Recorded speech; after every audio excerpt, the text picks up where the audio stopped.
1% of dudes rapping, they ain't nice as me. 98% ain't live the same type of life as me. The judge gave me life and then they sent me where the life is be. That level 4 with depth and vice, the type of stuff they like to see.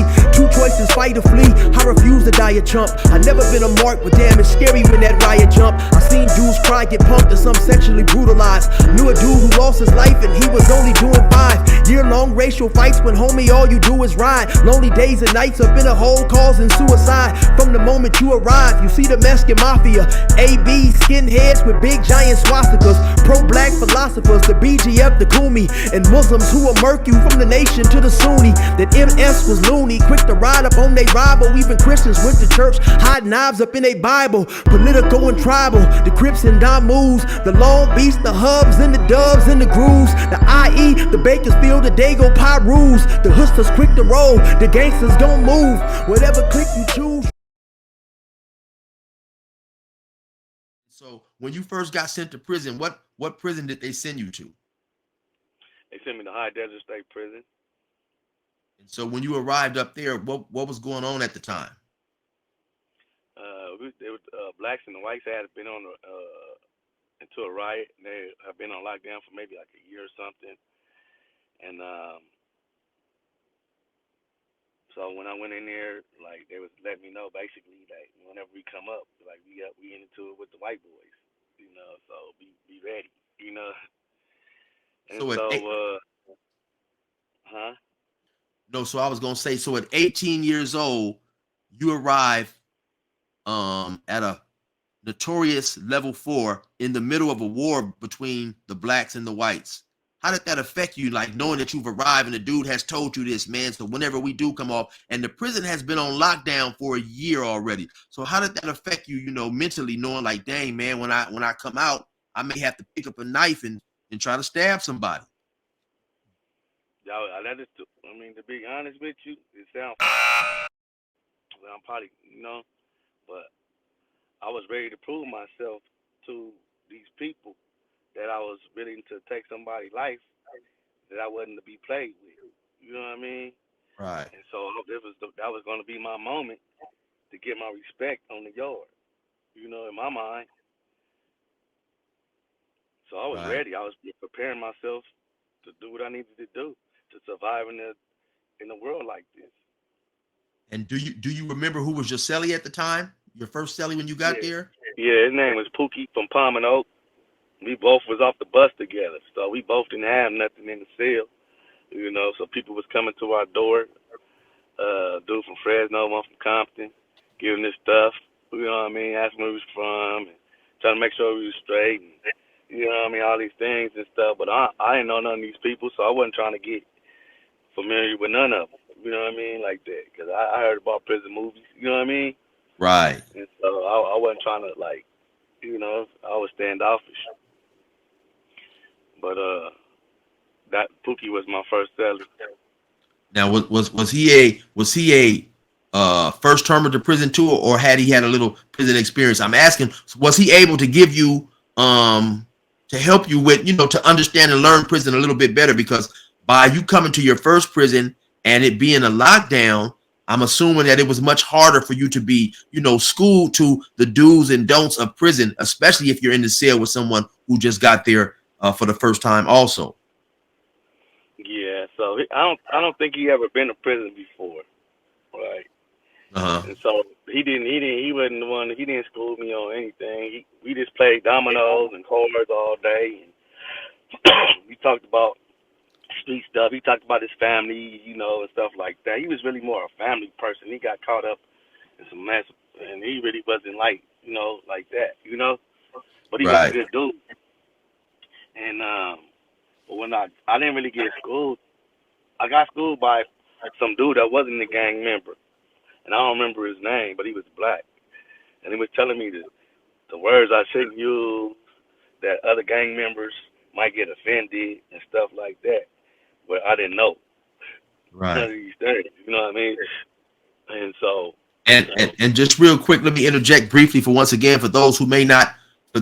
there who may not understand the gang life. You have certain words that will be everyday common words, but some gangs may use those words to disrespect other gangs. And so it's always mindful to know of certain things that you should not say, because like I said, you may be having a regular everyday conversation and you say something that's used to diss another person's gang. And since we are living in a gang culture, that person may think that you're doing it intentional and it leads to something. So prison is extremely tricky, you know. And actually that happened to me. That happened to me one time. I was playing dominoes in the county jail and I used a term unknowingly that was disrespectful to a guy who happened to be from a gang sitting at the table with me, and he got upset and we almost got into a fight about it. But yeah, so it's extremely tricky sometimes. Yeah, it was. But you got so many different gangs.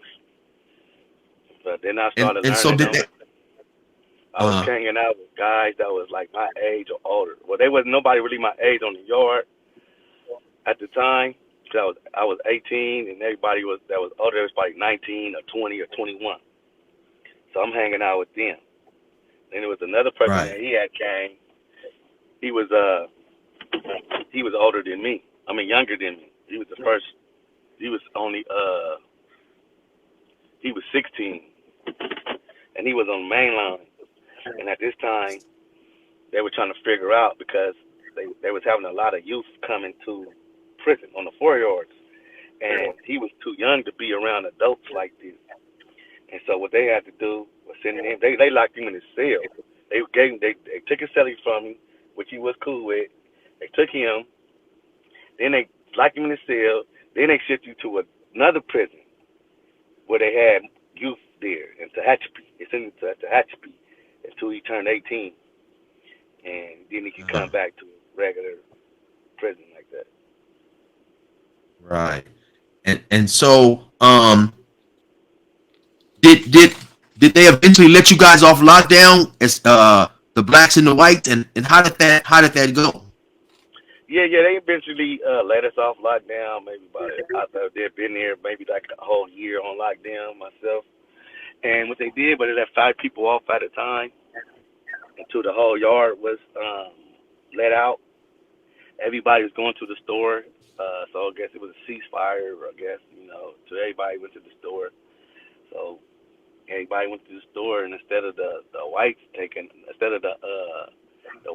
off on the blacks, or the blacks taking off on the whites, a couple of weeks later, the Southerners take off on the whites. And it happened right in front of me without even knowing that it's about to happen. And so usually they'll tell you what's going to happen. They let you usually know if a riot's going to happen out of respect. But this give you a courtesy warning, yes. Yeah, but we didn't get it. And so before we get into that, let me just say briefly. So the prison that you came to, they had already been on lockdown for a year. Then you was on lockdown for a year as well. So for everybody who was there before you, that was 2 years lockdown. So there's no phones, there's no packages pretty much, unless they start letting it do it later. There's showering every 3 days, I believe. You coming out the cell except for the shower. So that's a long time to be locked down. And then they're bringing the food to the cells in like a push cart. And the push cart doesn't really keep the food warm. So that's definitely, it's really tough living. It's tough living. And so you said now you're outside and all of a sudden out the blue, the Southern Mexicans take off on the whites. Yeah, they started jumping on the whites, stabbing them and stuff. They fighting back. They putting the yard down. And things going up. I didn't see no blacks getting attacked, so I got down next to back to back with another black that was next to me. We had our backs up against each other, and we watched the show. And so you was telling me earlier that you had seen when this all started, a Mexican just run right past you. Initially, you thought he was running toward you. Yeah, I thought he was running towards me. When I turned around, he wasn't. He passed me up. And he ran towards the white pile, the wood pile, where they was at. And they would start going up from there. Uh-huh. Yeah. Wow. And so You had also mentioned to me there was a time when I believe you said you was at High Desert as well, and you had got somewhat friendly talking through the vent. Your next door neighbor was a white dude. Yeah, I was in the A pod dorm in the D unit, and I was in the A. And I was in there with this guy, with one of my partners from my neighborhood that I knew from the street, named Lil E. And he was there, and he was in there. He was in there with one homie from the West Side, named Camouflage, and they was cool with this white boy named Damage, and they were trying to get me cool with him too, because we all homies, so they want me to be cool with the dude. And I really don't really mess with at this time. Like I didn't really mess with other races. You know what I mean? I didn't like mingle with different races at this time. Any particular reason? Yeah, because I didn't trust other races, right? Because I know how it is in prison, right? It's chess, not checkers. So I know Right. that from experiences that you can never trust somebody that's not your race. So I never did. And at this time I didn't do it. And I was trying to be more open about it, but I just the man didn't have a TV. They wanted the TV. My boy asked me, "Hey man, can my boy use the TV?" And I said, "It's cool with me because I had a TV already in the cell." And they let him use the TV. I just got a new celly, so they want to be in there kicking it, smoking cigarettes. They want to chill. Watch movies, watch their shows. And so for clarification, you and your celly, both you guys had a TV? Yeah, both me and my celly had a TV. And so you guys let him use one of the TVs that you guys had? Yeah, well, it was my TV, but it was in somebody else's cell. And that's Oh, why okay. he was asking me, can he use it? Because they didn't need the TV. They had, they could watch the same stuff. They want to look out for a friend. Right, And okay. so I was cool with it because they was cool with the guy. And so when they sent the TV, I didn't say nothing about it. The white boy got in the vent thanking me. You know what I mean? I said no problem. It wasn't nothing. To me. Right. And but somehow I guess they seen the move on the tier. The black man sitting on TV in front of the white cell, and there was an issue behind it. And they end up stabbing both of them, him and his celly. They killed him, damaged, and they punctured his celly lungs on the yard. They got him from the back. It was cold. They had him from the back. They got him by his jacket, and they snatched him, and they just started stabbing him. Both of them. Because they was playing cards.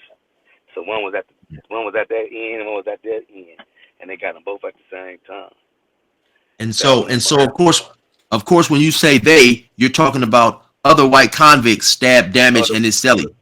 Yes. For taking an appliance from a black. Yes. And so you say damage. Yes. And so you say damage got killed, so he pretty much lost his life behind borrowing a TV from a black dude. Yes. That's how I feel about it. But I also heard that it was a drug debt he had owed too. You know what I mean? So it was a combined thing.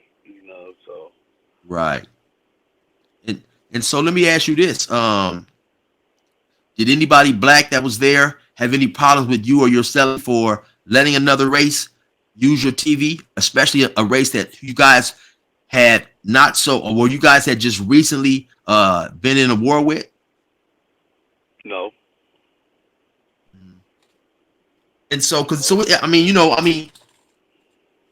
we say this a lot, right? And not to, I guess, make a problem out of it or whatever, but it seems for the most part, when I was doing time, blacks didn't really have a problem with the other races in terms of a lot of the racial hangups that Mexicans and whites have toward blacks. Now, of course, you're going to have some blacks due to the wars that's been in there, or maybe their upbringing, not like white people. You may have some blacks who have hate towards whites or Mexicans, but overall, I didn't really see it, right? I didn't see that blacks were prejudice against Mexicans or whites. Nah, not openly like they are to us, at least. Right. Because had that situation, like you said, basically it wouldn't have happened any other way. A black may loan a TV to a white or a Mexican, but they definitely wouldn't have loaned us a TV, and they definitely probably wouldn't have took the TV from us. So yeah, I just felt that it was important that I point that out. And so I've heard a lot about High Desert. I've heard a lot that High Desert was racist in terms of the white guards would often supply the white convicts with weapons and stuff. Is any of that true, or if that's just prison rumors being spread around? No, that was definitely true. You had white officers that was bringing in drugs and knives and stuff to other white inmates because they went to school with them. They knew them from the street or whatever because they live in the same neighborhood, And so, Susanville, you know what I mean? So, right. So they live in Susanville. There's no blacks that really live in Susanville. So the people that's up there, they're from Susanville, that work there, And so, that's how it was going. And then after I left, I've been gone for High Desert for maybe like 5 or 10 years, and I read the newspaper, and they were saying that they was jumping on. They had officers jumping on other officers, white officers jumping on black officers after work. Mm. So the racism is really real out there, man. And right. That was the whole purpose of them sending me to that particular prison, because they was trying to get me murdered there. You know what I mean? They wanted me to die in prison for what I'd done, so they figured they'd send me to the most roughest prison in California at the time, was High Desert, and I made it out of that stuff. You know what I mean? I'm still here. I'm survived from it.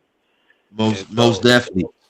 And that definitely is a game. That definitely is a game that the administration will play. I've seen when I first hit reception, which is the first prison that you come to when you leave the county jail, and the reception prison is basically you're being analyzed and assessed, and they're trying to find out what prison they're going to send you to. Long story short, I seen this dude who I was in the county jail with get into it with the police over there. They had searched his cell and messed up some of his pictures. His mom had recently passed. They sent him to Pelican Bay.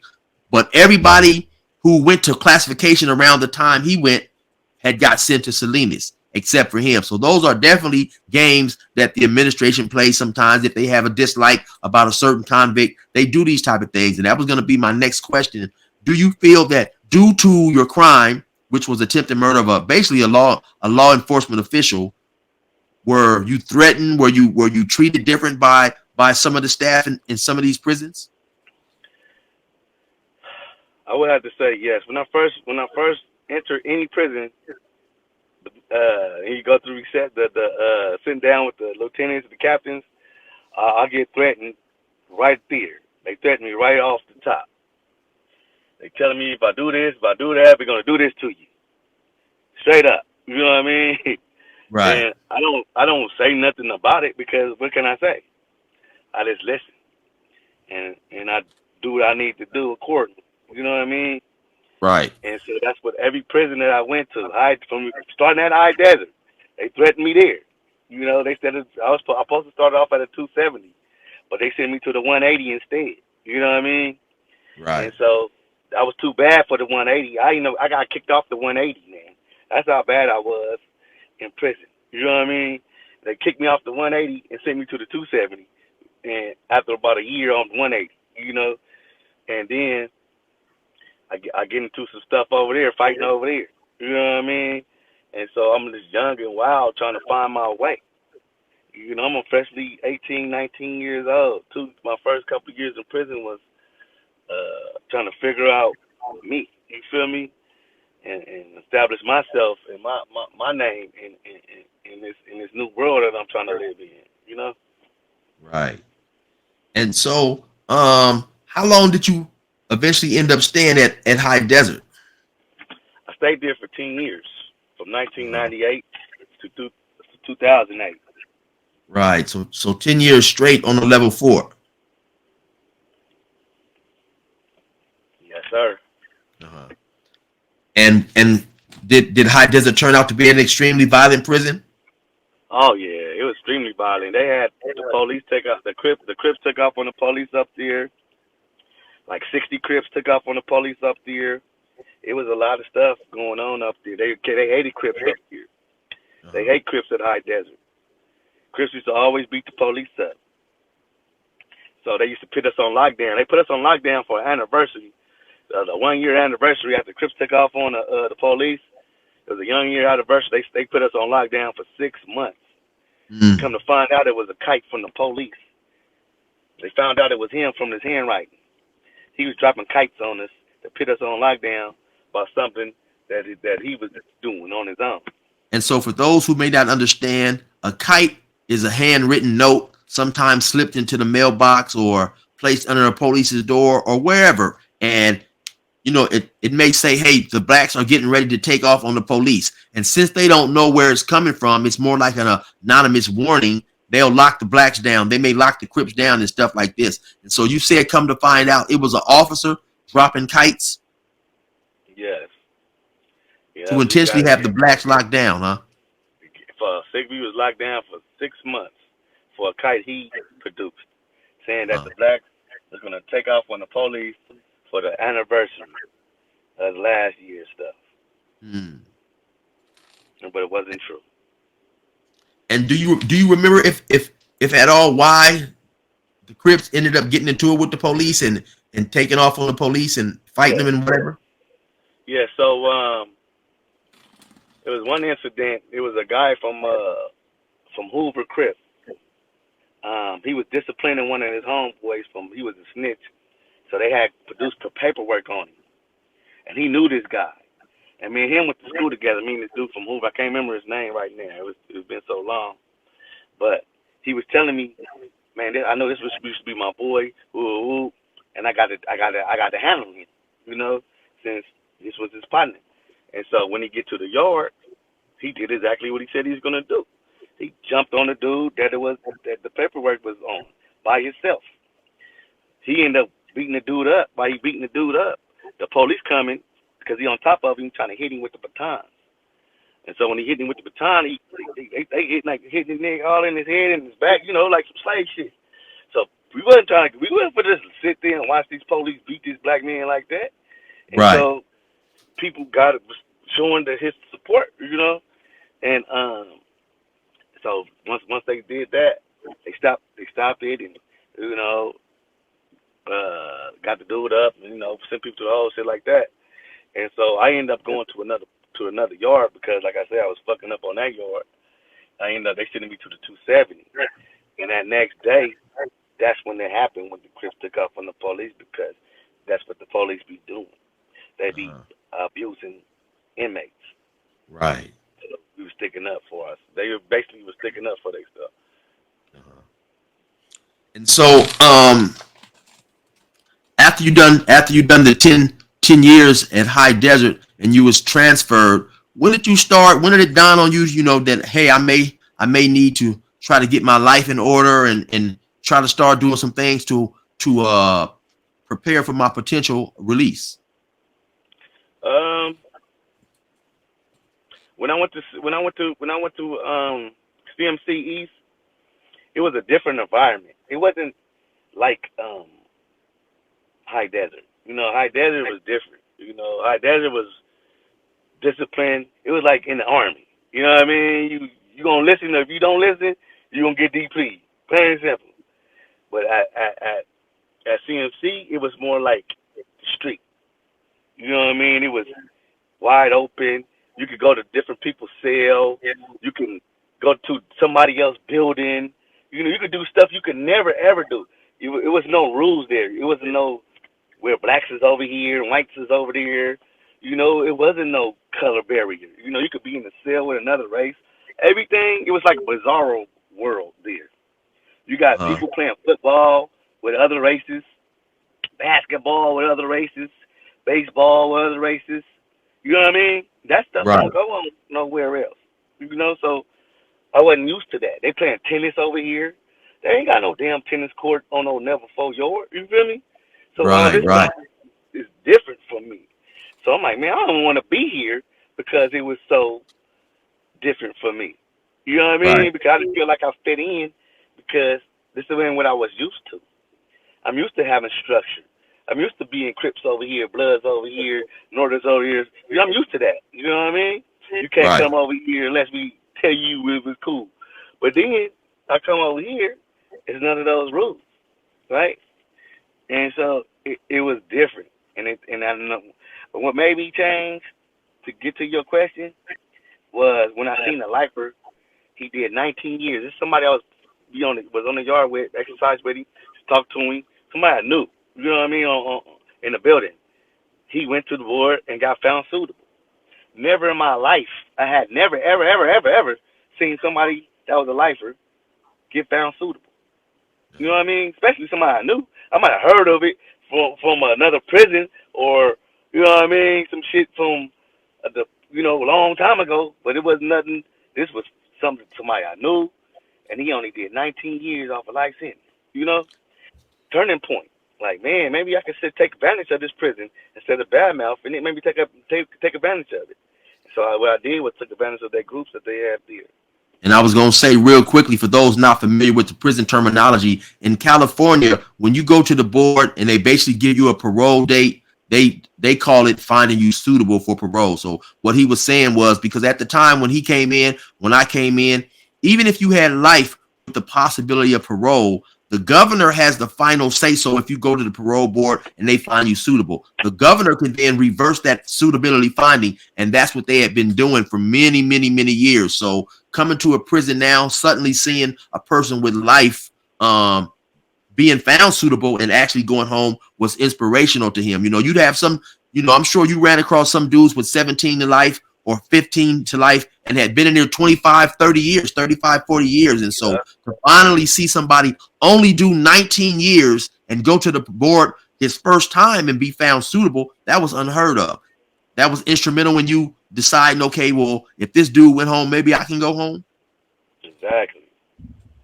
He don't even know that he was my inspiration. You know, because I Right. was mentally damaged. To be honest with you, because I didn't want to be at that prison. I had always told my homeboy, other turtle, I wasn't staying there. I said, man, I'm finna beat up I said, as soon as I get my points still out of level 3, because I didn't want to go back to level 4, Right. I didn't want to Right. go to another level 3.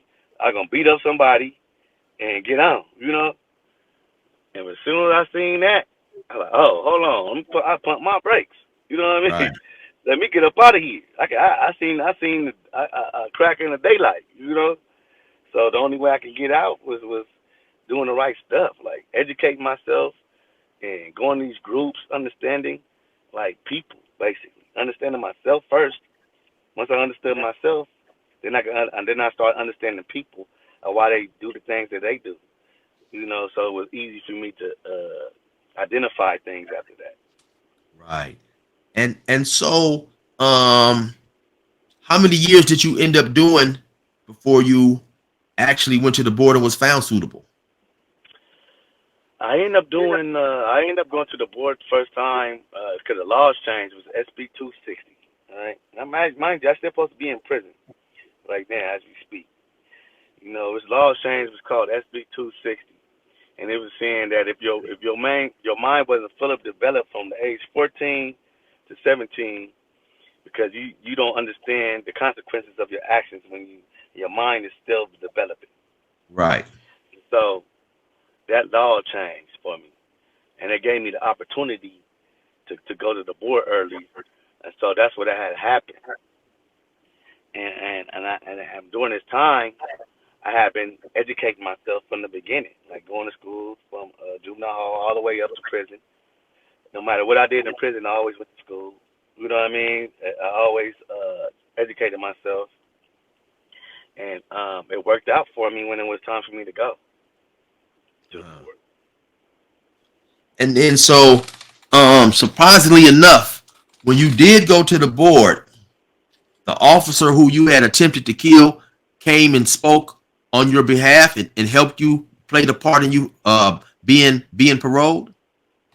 Yes, he did. Yes, he did. The first 2 times. The first time he didn't. I went to the board 3 times. first time he wanted me in prison, but he said he had forgiven me, right? But it was up to the board. He left it to the board's hands. The second time he said he wanted me out of prison, which was a shock to me, and so I didn't cry, and so they didn't let me out of prison for that.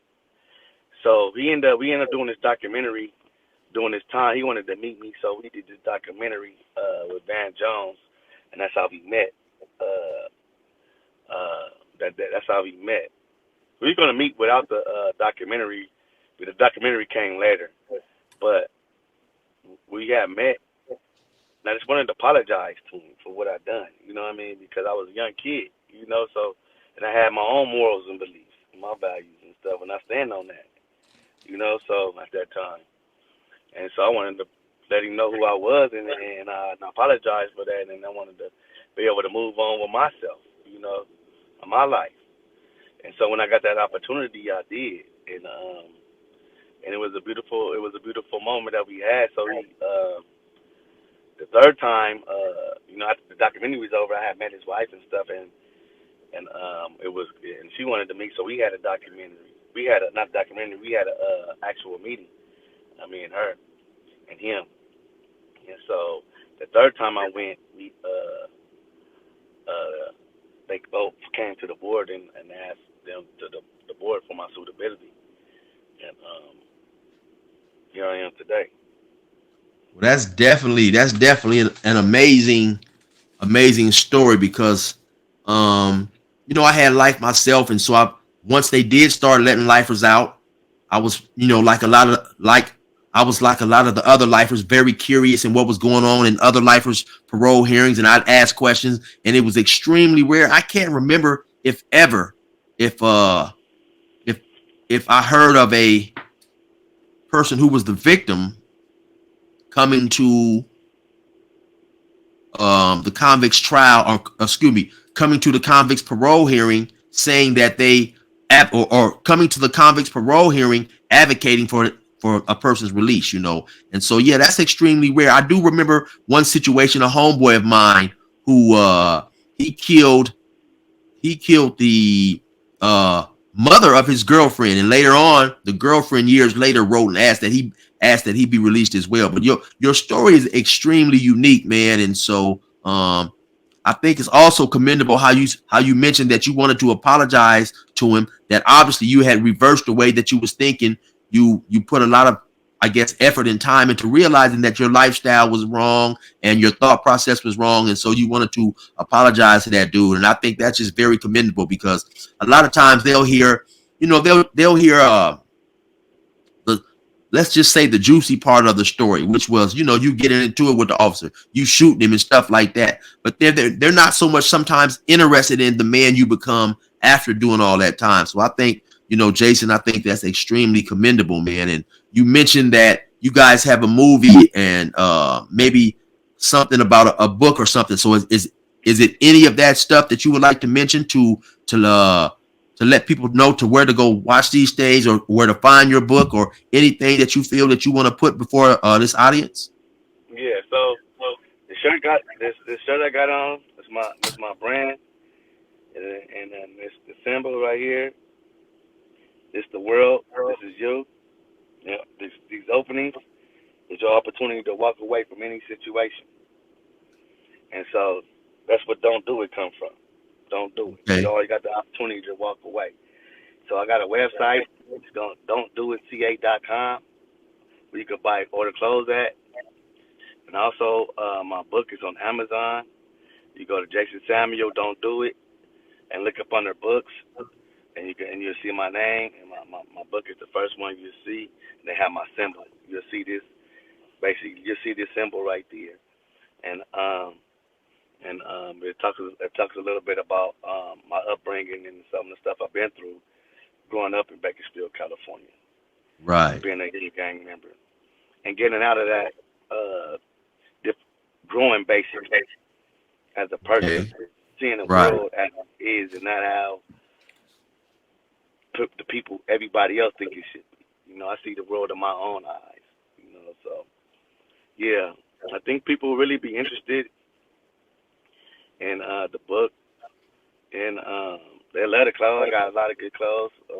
I got girl clothes, guy clothes, and I'm steady growing. Everything is new, and so I'm just trying to continue to grow my brand and do positive things. You know, I work for Tesla. I'm an engineer now for Tesla, so I've been going to school to be an engineer and doing a lot of positive things and continue to talk to the youth, from colleges to juvenile halls, camps. Why I'm doing it all, man, and it's trying to keep a positive attitude, and I just wanted to let people know, like, no matter what kind of bad situation that you're in, it's only for a moment, all right? So don't throw your whole life away for a moment, you know. So you always got the choice to walk away, and if you don't, you're gonna suffer those consequences as well, you know. So that was the whole purpose of me doing the book, is just showing people that they got a choice. Because a lot of us, we don't think we got a choice on that, Right. because everybody trying to predict our life or how we should live it, or what you should, what you shouldn't do. You know, Right. a man told me I should give up on my freedom. Yeah. You know what I mean? So if I would listen to him, where would I be? You know what I Right. mean? So And, you know, and once again, real quick, I just think that was an extremely damaging statement that he made, right? Because here he is married to your mother. So you know, let's say maybe you had looked up to that dude or whatever, and he gives you this information and you took it wholeheartedly. You get off the phone and now you start wilding out, you know, because I've seen people in prison yeah, sentenced to life lose hope, you know. So I don't even think he may have realized how damaging his statement could have been had you chose to accept his words and lose hope, you know, start stabbing. I had a homie up in there, man, stabbed the captain, and, you know, just started doing a whole lot of stuff because like we say, man, if we're not never getting out and this is our world, we need to prove ourselves. You know, I'm gonna be as violent as possible to gain my respect. So I just commend you, man, for staying on course. You know, every time me and you would talk, like I said, we ran across each other both when we was in our more mature time doing, and, you know, our conversation was always positive and stuff. And so it's just good, man, to see you out, you know, a lifer who I was locked up doing time with. Now you got out, you're working for Tesla, you wrote a book, and that's extremely commendable, man. And so please, once again, let them know where they can find that book at. the book is on Amazon. You go to Jason Sam. You can go to Amazon and go up under books, and you go to Jason Samuel. Don't do it. And then I got the website where you can buy the clothes at. It's don'tdoitca.com. And you can also go to my Instagram, which is Jason Samuel 552. All right, most definitely, man. And so, anything else you want to say before we end the interview?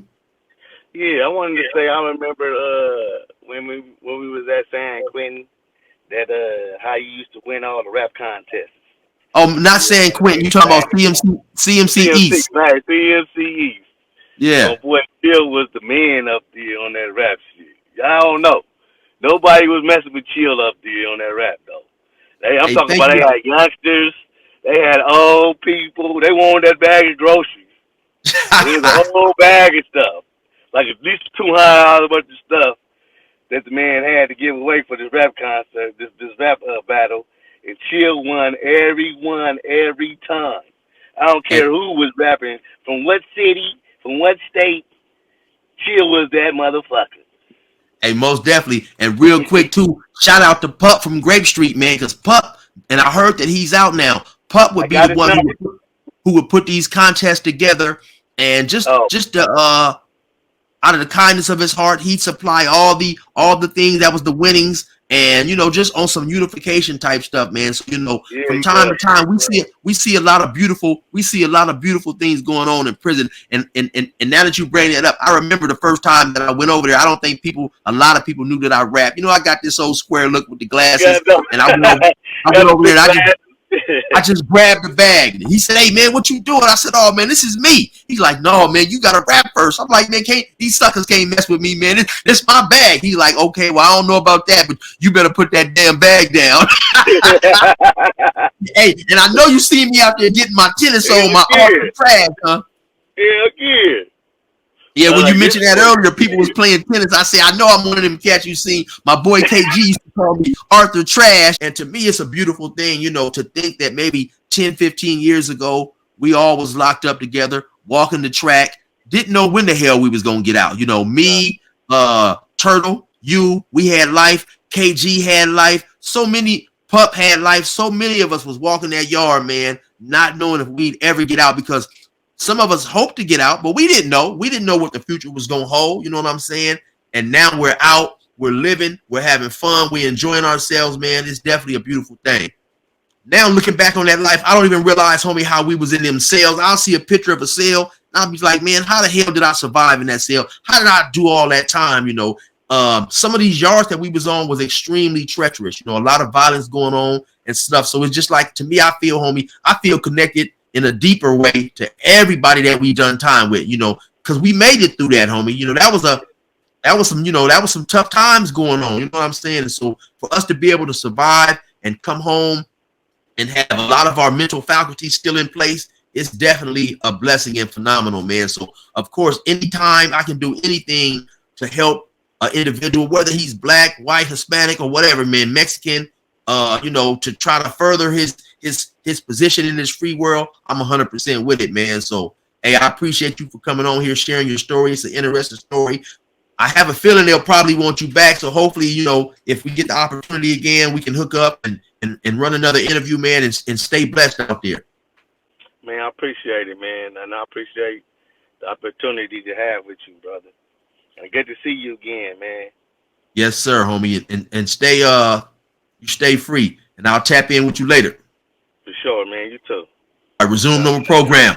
I'm trying to get rich by any means, except for turning to a bitch, being a snitch, or rocking skinny jeans. And a couple other things I disagree with. A lot of y'all tripping me, I'm sticking with this G shit. My heat spit, I get loony with the rifle.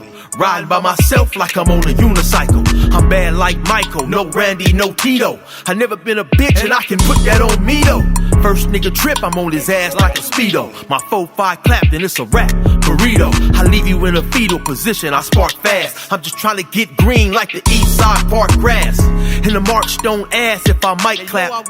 I had life and now I'm home and they don't like that. I'm right back like I left something. Like I told your bitch to hold my dope sack and she kept something. Bet something if you think I left the strap at home. That bitch stayed with the kid like a chaperone. And I'm prone to put my mask on and spin the block, hit my target spinning round. That's how you change round the ops. Laying down, call the cops. Now it's lots of yellow tape. I'll never box my op unless they pay me what Canelo make. I'm a shooter, boy. I blaze shit up for Carmelo's sake. Niggas talking, acting tough, but sweeter than some yellow cake. I don't take one bite. Play with me, gunfight. A nigga come for me on mama's cuz he better come right. If not, seal casket, no more sunlight. Smoke shop, yeah, I got way more than one pipe. You will never fuck with me, pussy, you the nun type. You report shit after it happened, walk the crunk kite. I'm a mentor, war instructor, sensei. A nigga who was really in the field like Kunta Kinte. That game greasy, bitch, that game need me.